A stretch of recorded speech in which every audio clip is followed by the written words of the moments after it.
അയാൾ പറഞ്ഞാലേ നമ്മൾ പയലിംഗ് തുടങ്ങിയത്. എന്നിട്ട് ഇപ്പൊ കോളനിക്കാരെയും കൂട്ടിക്കൊണ്ടുവന്നാൽ തടയുന്നോ? പയലിംഗ് തടയാൻ പോകുന്ന വിവരം അയാൾ നേരത്തെ തന്നെ വിളിച്ചറിയിച്ചിരുന്നു. എന്നിട്ട് നമ്മൾ പോലീസുമായിട്ടൊന്ന് പണി തുടരണമെന്ന്. അയാൾക്ക് എന്താ ഭ്രാന്തുണ്ടോ? അയാൾ എന്തെങ്കിലും ബുദ്ധി കണ്ടിട്ടുണ്ടാവും മിസ്റ്റർ തോമസ്. അല്ലാണ്ട് ഇങ്ങനെയൊന്നും ചെയ്യില്ല.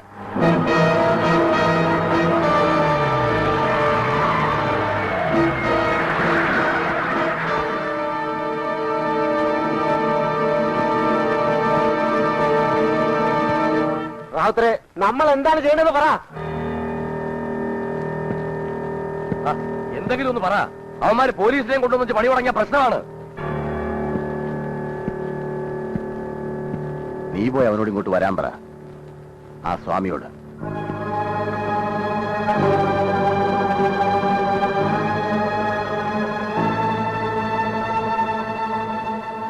എന്താ? നീ പോയി അവന്മാരോട് ഒന്നുകൂടി സംസാരിക്കണം. ഞങ്ങൾക്ക് വാവുകൊണ്ട് പറയാൻ അറിയില്ല, കൈകൊണ്ട് പറയാനേ അറിയുള്ളൂ. നീ ഒന്ന് പറ, കേട്ടില്ലേ ഞങ്ങൾ പറഞ്ഞോളാം.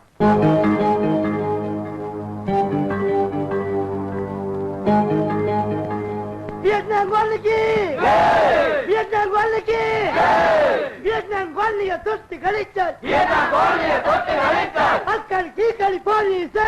Askari Tikali Police! Vietnam Golniya Tutti Galichal! Vietnam Golniya Tutti Galichal! Askari Tikali Police! Askari Tikali Police! Vietnam Golniya Tutti Galichal! Vietnam Golniya Tutti Galichal! Askari Tikali Police! Askari Tikali Police! Pullane! Pullane! Police Batalam Pullane! എന്താ നിങ്ങളുടെ ഉദ്ദേശം? ഈ പണി തടയാനാണെങ്കിൽ അത് സാധ്യമല്ല. ഇത് കമ്പനിക്കാരുടെ സ്ഥലമാണ്. അവർക്ക് പണി നടത്താൻ പോലീസ് പ്രൊട്ടക്ഷൻ ആവശ്യമാണെന്ന് വന്നാൽ ഞങ്ങൾക്ക് കൊടുക്കാതിരിക്കാൻ പറ്റില്ല. അതുകൊണ്ട് ഇത് തടയണമെന്നുണ്ടെങ്കിൽ നിങ്ങൾ കോടതിയിൽ സ്റ്റേ മേടിച്ചുകൊണ്ട് വരണം. സ്റ്റേ മേടിക്കുന്നത് ഏത് വകുപ്പിലാ? വല്ലവരുടെയും കെട്ടിടത്തിൽ വാടക കൊടുക്കാതെ കയ്യേറി താമസിക്കുന്നവര് ഏത് വകുപ്പിലാ സ്റ്റേ മേടിക്കുന്നത്? മിസ്റ്റർ തോമസ്, നിങ്ങളൊരു വക്കീല് മാത്രമല്ലേ, അല്ലാതെ കോടതി ഒന്നുമല്ലല്ലോ. നിങ്ങൾ ഞങ്ങളെ നിയമവും വകുപ്പും കോടതി ഒന്നും പഠിപ്പിക്കേണ്ട. ഈ മണ്ണിൽ ജനിച്ചു വളർന്ന മനുഷ്യരാണിവർ. അവർക്ക് ഇവിടെ താമസിക്കാനുള്ള അവകാശം നിഷേധിക്കുന്നത് ഏത് വകുപ്പാണ്, ഏത് കോടതിയാണ്?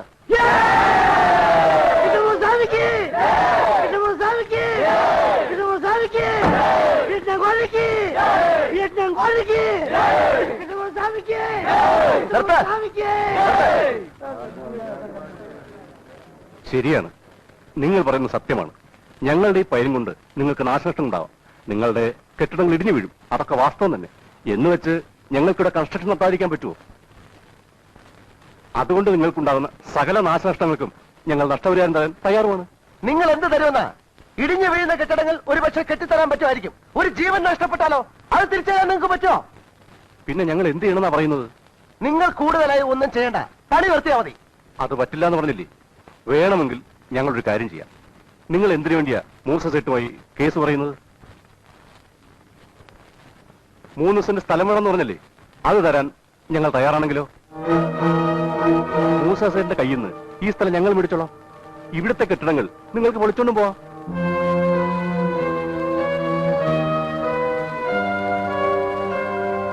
പറ, നിങ്ങളുടെ തീരുമാനം എന്താ വെച്ചാ പറ. അതിന് മറുപടി പറയേണ്ടത് ഞാനല്ല, ഇവരാണ്. ഇവരുടെ നേതാക്കന്മാരാണ്. അവരുമായി ആലോചിച്ചതിന് ശേഷമേ അതിന് മറുപടി പറയാൻ പറ്റൂ. മതി, അതുവരെ ഞങ്ങൾ വെയിറ്റ് ചെയ്യാം. ഈ പണി ഞങ്ങൾ നിർത്തിവെക്കാം. ഒരു സ്വാമി, സ്വാമി, ഞാൻ പറയണതൊന്ന് കേക്ക്. ഇത് കുഴപ്പാണ്. ഒടുക്കം യുവമാരൊന്നും ഇവിടുന്ന് ഒഴിഞ്ഞു പോവില്ല. കമ്പനിക്ക് കമ്പനിയുടെ സ്ഥലത്ത് പോലും പണി തുടങ്ങാനും പറ്റില്ല. അതാണ് ഇപ്പൊ ഉണ്ടാവാൻ പോണത്. സ്വാമി ഒന്ന് ആലോചിച്ച് നോക്കി, ഇവരൊക്കെ എങ്ങനെ ഒഴിഞ്ഞു വരുന്ന സ്വാമി പറയണേ? അവകാശം മേടിച്ച് ആരെങ്കിലും പോകാന്ന് സമ്മതിച്ചാൽ തന്നെ റാവുത്തർ വിടോ, സ്രാങ്ക് വിടോ, ഇരുമ്പ് വിടോ, കൊന്നുകളയില്ല ഇവന്മാരെ.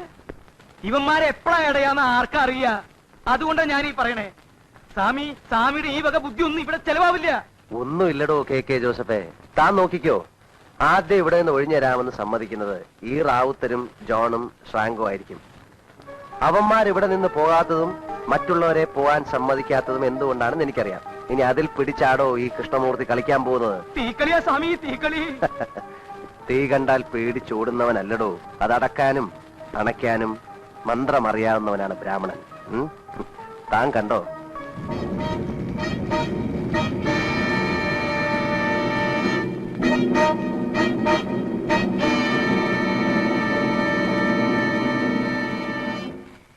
ഇപ്പൊ കമ്പനി നമുക്ക് വെച്ച് നീട്ടിയിരിക്കുന്ന ഈ 3 സെന്റ് സ്ഥലം ഇവിടെ ഒരാളും മേടിക്കരുത് എന്ന് റാവുത്തരും ജോണും ഷ്രാങ്കും പറയുന്നതിൽ കാര്യമുണ്ട്. അതുപോലെ തന്നെ മൂസ സേട്ടുവുമായിട്ടുള്ള കേസിൽ നമ്മൾ ജയിച്ചാലും കിട്ടാൻ പോകുന്നത് ഇതേ 3 സെന്റ് തന്നെയല്ലേ എന്ന് നിങ്ങൾ ചോദിക്കുന്നതിലും കാര്യമുണ്ട്. പക്ഷെ ഞാൻ പറയുന്നത് നമ്മൾ ജോണും ഷ്രാങ്കും റാവുത്തരും പറയുന്നത് അനുസരിക്കണമെന്നാണ്. കമ്പനി ഇപ്പൊ വേറെ സ്ഥലം തരാമെന്ന് സമ്മതിച്ചിരിക്കുന്നത് അത് നമ്മുടെ അവകാശമാണ് എന്ന് വിചാരിച്ചിട്ടൊന്നുമല്ല, നമ്മുടെ ഈ ശക്തിയും യോജിപ്പും കണ്ട് പേടിച്ചിട്ടാണ്.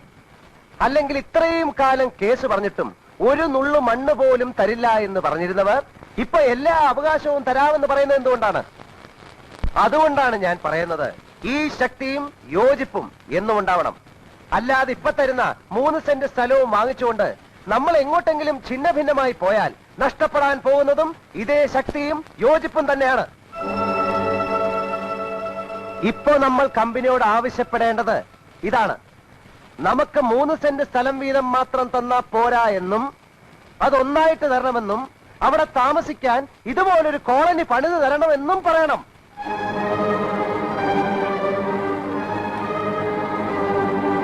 ഈ റാവുത്തരും ജോണും ഷ്രാങ്കും എല്ലാം നമ്മുടെ നേതാക്കന്മാരായിട്ട് അവിടെയും ഉണ്ടാവണം.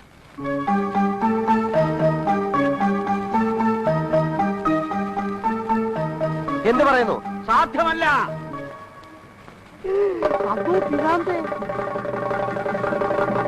കമ്പനി തരുന്ന 3 സെന്റും മേടിച്ച് ഞങ്ങൾ എങ്ങോട്ടെങ്കിലും പൊക്കോളാം. ഈ ദുഷ്ടന്മാരുടെ കൂടെ ജീവിക്കാൻ ഇനി ഞങ്ങൾക്ക് വയ്യ. ഈ കോളനി ഇവിടെ നിന്ന് മറ്റൊരു സ്ഥലത്തേക്ക് പറിച്ചു തരണമെന്ന് പറയുന്നത് ഇവന്മാർക്ക് അവിടെയും പിരിവ് നടത്തി ജീവിക്കാനാ.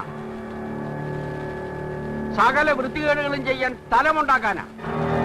ഇത്രയും കാലം ഞങ്ങൾ ഇത് സഹിച്ചു, ഇനി സഹിക്കാൻ ഞങ്ങൾക്ക് പറ്റില്ല.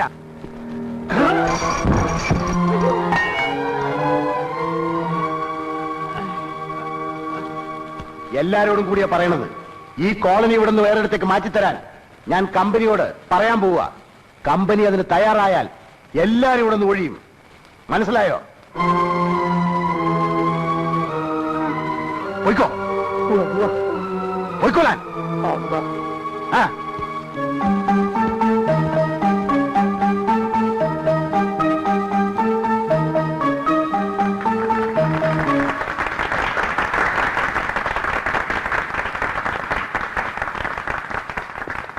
പക്ഷെ ഞാൻ പറയുന്നത് അവരുടെ ഈ ഡിമാൻഡ് നമ്മൾ അംഗീകരിക്കാൻ പാടില്ല എന്നാണ്. താൻ എന്താണോ ഈ പറയുന്നത്? ഇത്രയും നാൾ അവരെ കൊണ്ടൊന്ന് സമ്മതിപ്പിക്കാൻ നടന്നിട്ട് ഇപ്പൊ അവര് നമ്മുടെ വഴിക്ക് വന്നപ്പോ സാർ ഇയാൾക്ക് എന്താ വട്ടുണ്ടോ? എന്താ മിസ്റ്റർ കൃഷ്ണമൂർത്തി ഇത്? നമ്മൾ അവർക്ക് കൊടുക്കാൻ തീരുമാനിച്ച കാര്യങ്ങൾ തന്നെയല്ലേ അവരിപ്പോ ഇങ്ങോട്ട് ഡിമാൻഡ് ചെയ്തിട്ടുള്ളൂ. പിന്നെന്താ സാർ? കോളനിക്കാരെ എനിക്കറിയാവുന്നത് പോലെ നിങ്ങൾക്ക് ആർക്കും അറിയില്ല. ഇന്ന് നമ്മൾ ഇത് അംഗീകരിച്ചു കൊടുത്താൽ നാളെ അവരുടെ ഡിമാൻഡ് വേറൊന്നായിരിക്കും, അടുത്ത ദിവസം മറ്റൊന്നായിരിക്കും. മാത്രമല്ല, നമ്മൾ ഇത് അവർക്ക് വെച്ച് നീട്ടുന്ന ഔദാര്യമായിട്ട് ഒരിക്കലും അവർക്ക് തോന്നരുത്. നമ്മുടെ കയ്യിൽ നിന്ന് ബലമായിട്ട് മേടിച്ചെടുക്കുന്ന അവകാശമായിട്ടാണ് അവർക്ക് തോന്നേണ്ടത്. നാളെ നിങ്ങൾ രണ്ടുപേരും കോളനിയിലേക്ക് വരണം. എന്നിട്ട് അവരുടെ മുമ്പിൽ വെച്ച് പറയണം അവരുടെ ഈ ഡിമാൻഡ്സ് ഒന്നും അംഗീകരിക്കാൻ പറ്റില്ല എന്ന്. താനെന്താ ഞങ്ങളെ കോളനിയിൽ കൊണ്ടുപോയി കൊലിക്കൊടുക്കാൻ പോകുന്നു? ഒന്നും ഉണ്ടാവില്ല സാർ, ധൈര്യമായിട്ട് വരണം. ഞാനില്ലേ അവിടെ?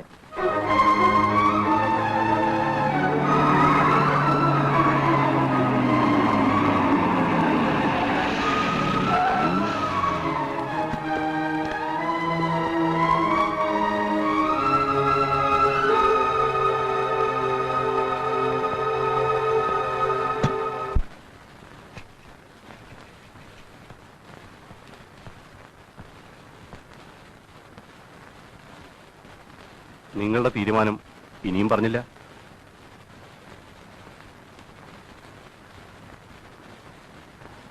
ഞങ്ങൾ ഇവിടുന്ന് ഒഴിഞ്ഞു പോകാൻ തയ്യാറാണ്. പക്ഷെ ഞങ്ങൾക്ക് 3 സെന്റ് സ്ഥലം വീതം തന്നാ മാത്രം പോരാ. പിന്നെ ആ സ്ഥലത്ത് ഞങ്ങൾക്ക് താമസിക്കാൻ വീടുകളും പണിത് തരണം. എന്താ നിങ്ങൾ ഈ പറയണത്? ഇവിടെ ഉള്ളവർക്ക് ഞങ്ങൾ വീട് പണിത് തരണമെന്നോ? അതെ, തരണം. അതൊന്നും നടക്കുന്ന കാര്യമല്ല. താമസിക്കാനുള്ള സ്ഥലം തരാം, അല്ലാതെ അവിടെ വീട് വെച്ച് തരാനൊന്നും കമ്പനിക്ക് പറ്റില്ല. എങ്കിൽ നമുക്കിതിവിടെ വെച്ച് അവസാനിപ്പിക്കാം. ഇനി നിങ്ങൾ നിങ്ങളുടെ പണി നോക്കിക്കോ, ഞങ്ങളുടെ പണി ഞങ്ങൾ നോക്കിക്കോളാം.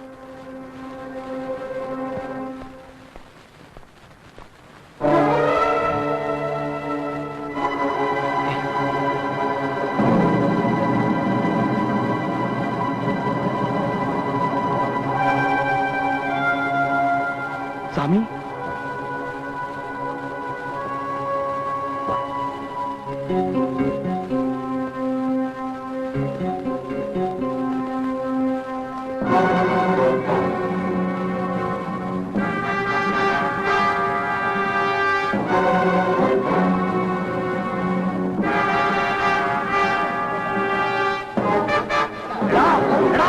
ഇതൊക്കെ ഞങ്ങളെ ഉപയോഗിപ്പിക്കണോ അല്ലടാ?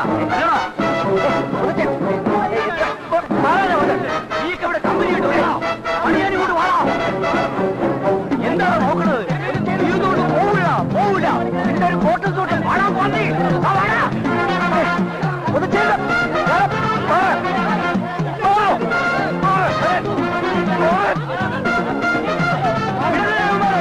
അടുത്ത് കൊല്ലടാ. പിടിക്കണ പിടിക്കണ.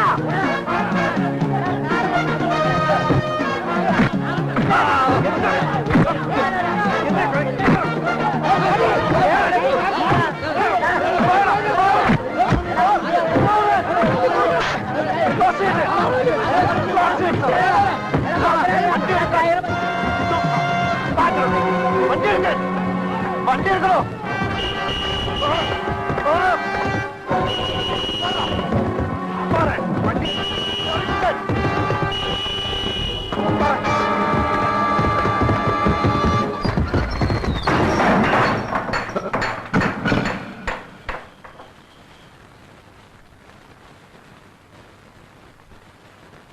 അറിയാമോ, ഈ വാതിലൊരു ചരിത്രമുണ്ട്.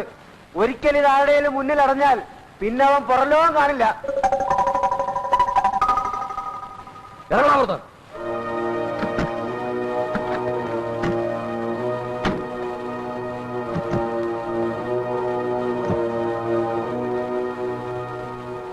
ഇപ്പൊ സാറുമാർക്ക് മനസ്സിലായി കാണുമല്ലോ ഈ കോളനിക്കാരുടെ ശക്തി എന്താണെന്ന്.